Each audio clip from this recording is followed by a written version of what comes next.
Yo, I just watched a crazy video where Dana White, the president of the UFC, literally just slapped the out of his wife. I couldn't believe this. Today, I'm gonna actually do a breakdown of his apology on ESPN and show you guys what real ownership looks like and what it doesn't look like in this case. I'm Mark Santiago, CEO and founder of Empowered Man, and I help men get their balls and their power back by living an authentic life. Let's go. If you haven't heard, Dana White, president of the UFC, got into a fight with his wife in Cabo on New Year's Eve. There's even a video of this, so it's not just witnesses. Clearly, they're having some sort of disagreement, some fight. She looks upset and then slaps him in the face. He immediately slaps her back twice. Someone had to separate them and calm them down. Then she came out and apologized for the event, asked for privacy. Then he goes on TMZ in the aftermath while still in Cabo to basically say, hey, it's not okay. It just is what it is.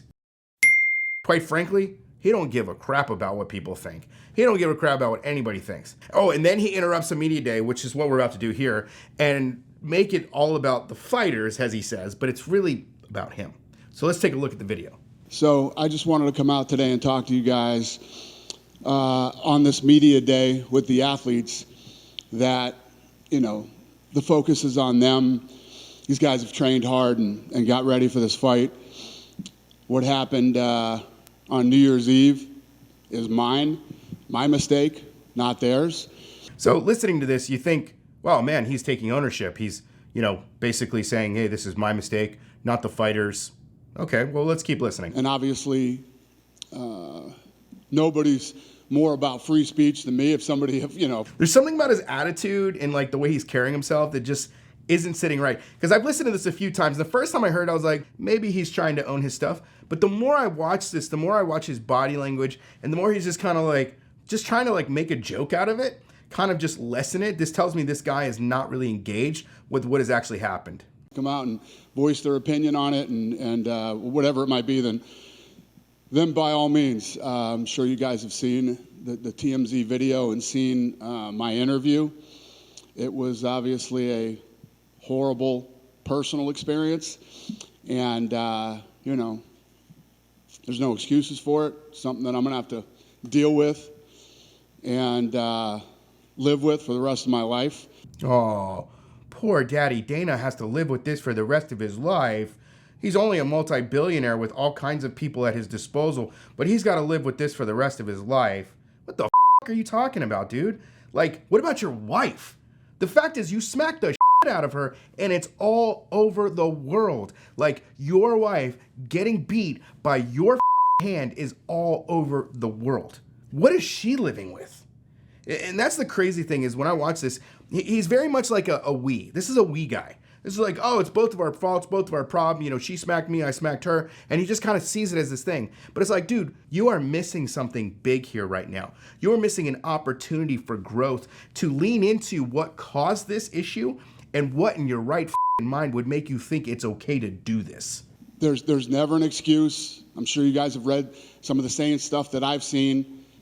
There's no defense for this, and people should not be defending me over this thing, no matter what. All the criticism that I have received this week is 100% warranted and will receive in the future. So basically what he's saying is like, yeah, guys, I'm just in this place where you guys are all beating me down with sticks and brooms, and hey, man, just keep beating me. Keep beating me. It's okay. It's all right. I know I fucked up. I know I messed up. Just keep beating me with these sticks because, that's how you own it. This is not how ownership is. This is not how you own your shit. By basically telling people it's okay for you to lambaste me, make fun of me, do whatever, what you're really doing is challenging them. And that's the part about this I don't like, is that he's basically like, yeah, you guys are going to beat me up anyway, so I'm just going to lean into it and be like, yeah, come on, come at me. Everything's going to be okay. Anyways, in my world, it's between me and my wife, blah, blah, blah. But he literally is so dismissive of this situation and acting like this is no big deal. And we got more to see in this. So, and you know me better than anybody, if, especially the people that I don't like start coming after me, nobody fires back more than I do. Are there going to be any repercussions? People are saying, he's a big public figure, he's big, charged this big company. Nobody's really talking about it. Are there any repercussions planned from the company or self-imposed repercussions? Yeah, well, what should the repercussions be? You tell me. This guy just gets a question about repercussion. He's like, what should the repercussions be? Huh? I mean, like, I feel like he's a fighter, like, in a ring. Like, he's just ready to box people because there's no contrition here. There's no humility in this at all. Guys, this is not how you own your shit. This is a apology without ownership. And what that means is he's giving you the words that sound like everything's okay, sound like he's nailing it, but he's nowhere near, in my book, an actual ownership of the situation. There's no leadership in this. He's literally he's going to start blaming people, and you're going to hear that in a second. But listen to how he just defiantly responds to this guy's question. I take 30 days off. How does that hurt me? See, that right there. How does it hurt me to take 30 days off? And then he's gonna explain here in a second about his company and all this stuff. It's not about hurting you, Dana. It's not about hurting you. It's about you taking ownership and accountability and looking in the mirror and doing the fucking work. See, the problem is you're not doing the work. The work to you is coming out and apologizing, getting out ahead of it. Why? Because you got investors, you've got all kinds of people with your media strategy, etc., who are basically like, hey, you got to apologize, you got to come out and get out ahead of this because the media storm is going to be all over this. And so he comes out on TMZ, does his thing. Now he's out here at this what's supposed to be a thing about UFC fighters. He's making it all about him instead of calling a separate event, instead of calling a separate media campaign. He's making this thing again about him because he's the president. He's so high and moral, whatever, and how he doesn't condone this kind of behavior. But everything here is veiled. And guys, if you're the kind of guy that does this kind of bullshit, I'm telling you right now, this is not ownership. Essentially, he's coming to a place where he's like, what repercussions are you guys going to give me? And he's going to talk about sitting and thinking about it and taking time off. He doesn't understand that this is an opportunity for him to go somewhere and do work. This is an opportunity for him to get one-on-one with somebody and really uncover all the shit that's underneath. Guy like him in his 50s or whatever he is, he's probably at a place where he's built so many castles, so many walls around his heart that there's no way anybody can access that. And this could have been a wake-up call for him, but instead it's not. Instead, he's choosing to go back into his castle where he is safe and his little boyhood, his little manhood of ego-filled nature can exist and be okay. Why? Because that's safe for him. He's a disempowered man trying to look like an empowered man, but he's full of shit. COVID could last 10 years. I could set it out and, you know what I mean? What would be the problem? It's much like COVID, actually. Me leaving hurts the company, hurts my employees, hurts the fighters. Doesn't hurt me. That's basically saying he's more important than everyone. He's more important than the little girls that are watching this, the female fighters he has. He's more important than everyone, because if he leaves for 30 days or 6 months or 9 months or whatever it is, that the fighters are can't live without him, that the business can't survive without him, and that he is so important and so mighty that it doesn't hurt anybody for him. Here's the way he's positioning it as, well, guys, it actually hurts me more to stay here because I have to face you instead of going and hiding, as the way he would think of it as. But it's not hiding, Dana. What you're actually doing when you go and do the work is you're getting yourself reset. You're looking at the inner shit and the inner game, because your outer game is affected by your inner game right now. And you might think everything's okay because, well, she smacked me first, I smacked her back. It's not okay. But you're not looking into the deeper stuff. You're not looking under the hood. So you think you just need an oil change. The oil change is the guy who's like, yeah, I just got to change a few things in my life.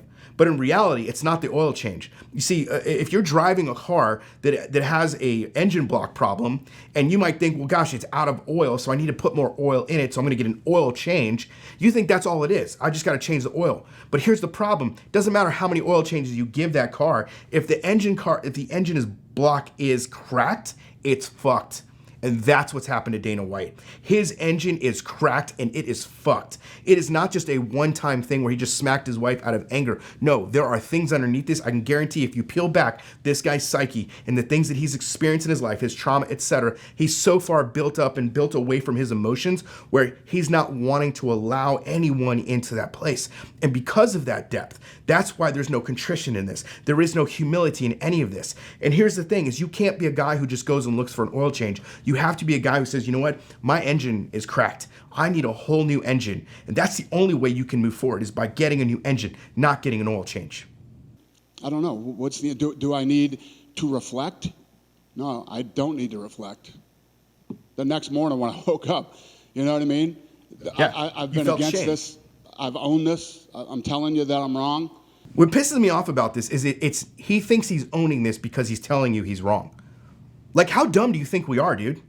We know it's wrong. You don't have to tell us it's wrong. We know it's wrong. You slapped the shit out of your wife. Of course it's wrong. You admitting, hey, this is wrong. Well, duh. Of course it's wrong. But here's the thing that you're missing from this, man. Ownership isn't about fixing the problem. Ownership is about making the problem as if it never existed. Many of you guys watching this right now are in that place where you think you're taking ownership. You're saying, honey, I did these things wrong, and you're admitting things that she already knows to be true. See, here's the other thing about ownership. It doesn't just acknowledge what you did, but it activates a new standard within you. His standard is, oh, I can never do that again. But like, what even caused you to go there in the first place? Like, that's not even the standard shouldn't be, I should never hit my wife. The standard should be, I don't ever have that kind of traumatic bond with her. I refuse to have a trauma bond with her. I refuse to engage in a fight with her. I refuse to engage in any kind of argumentation with her because it wasn't just a slap. It goes beyond that. It's the traumatic, toxic way that you've been handling your wife. Her smacking you first doesn't make her any less of a culprit, obviously. But you're the leader, man. You're the president and CEO of UFC. Ultimate Fighting. I mean, it's kind of ironic, isn't it, Dana, that you would be the kind of guy that would fight your own wife? And, but listen, I mean, we've had plenty of discussions internally with Ari, ESPN. Nobody's happy. Nobody's happy about this. Of course nobody's happy. Who the hell would be happy about you smacking your wife? But it happened. Yeah, did. And I have to deal with it. Yeah. And what is my punishment? Here's my punishment. I got to walk around for however long I live. Is it 10.4 years or is it another 25 years? And I gotta, this is how I'm labeled now. Poor Dana is now labeled as a guy who smacks his wife. Yeah, but you know what? Here's the thing, man, is that if you took full ownership and you made this thing as if it never happened, that label would disappear. People can say all kinds of things about you, but what matters is your identity. He's literally taking on the identity of, I beat my wife. This is now who I am. Because I did this one thing. I made this one mistake. You are not your mistakes. You are your identity. You are who you say you are and who you decide to be. This man easily could have taken this and gone a completely different direction. There's a lot of things that I'm going to have to deal with for the rest of my life that are way more of a punishment than what? I take a 30-day, 60-day absence? That's not a punishment to me. The punishment is that I did it. And now I have to deal with it. And more importantly, you guys know how I feel about other people's opinions of me. And I've said this before, and I'll say it again. I know a lot of you. I don't know what you do when you go home. I don't know what you're into. Nobody knows you. He's totally making this about other people. Again, not looking at himself. He's like, he's basically pontificating. This is the pontificator guy. He'll get on a call with us and start talking about other people and other situations. And, well, I don't know about you, but, this is what people do. Literally saying, I don't know what you're into when you get home. Like, as if assuming that people are into beating their wives or into bondage or into some kinky shit or whatever. Like, do you understand that this is a serious thing? And again, it's not just the smack. The smack is the symptom. It's the thing that you did that uncovered what was underneath. This is an opportunity and you're blowing it, Dana. You absolutely are blowing what is possible. What is possible for you and growth, for your future, for your legacy, all these things. Coming back from these mistakes is not that complicated. What it comes back to is somebody with a heart of contrition who recognizes, acknowledges, and activates a new standard. The standard isn't I stop smacking. The standard is I decide to live healthy. As long as my kids know exactly who I am. They know exactly who their mother is, and that's what's important to us. This is a personal family matter that played out in public, and our biggest focus was our kids. You want to talk about people being disappointed? Who's going to be more disappointed than your kids are? And that's the difference, guys, is that he is coming from a shame-based place. He's coming from a defensive, arrogant place where it's like, oh, I did this wrong thing and I'll never do this wrong thing again because I don't want to get caught. That's what this is about. He got caught. He got caught literally red-handed because his hand smacked his wife's face. You take full responsibility. You take extreme ownership. Stop doing this whole we shit. Yes, it takes two to be in a relationship, but you're the one who leads the relationship and the leader leads where it goes. So if it's not working, if it's not happening the right way, you got to look at you. You can't be looking at her. And the same thing here in this situation, what he's basically doing is, hey, this was a private matter between my wife and I, except you did it publicly. You embarrassed the shit out of her, just like she probably feels embarrassed because she smacked you. Get that. I got that, man. I understand. She did it first, and you're just this guy who got caught doing it back. But man, you didn't even flinch. If anybody goes and watches that video, you see it's an immediate reaction. Maybe because he's a former boxer and that's built in his DNA, but still, the fact is it's toxic. I don't care if alcohol is involved or not. I don't care if you're on drugs or not. The fact is there is something in you that needs to change and something needs to break. And this was your opportunity for it and you fucking failed. So here's the thing, Dana White. In all love, brother, you need to own your shit, and this is not how you do it. Man, we're always open to have a conversation. Reach out to us. You can go to our Empowered Man website, book a call with my team. If it's you for real, I'll get on that call myself and actually talk with you and share with you how we can help you get your power back, because powerful doesn't equal hitting, and that's true. Guys, if you like this video today, make sure you hit the button and subscribe, and I'll see you on the other side.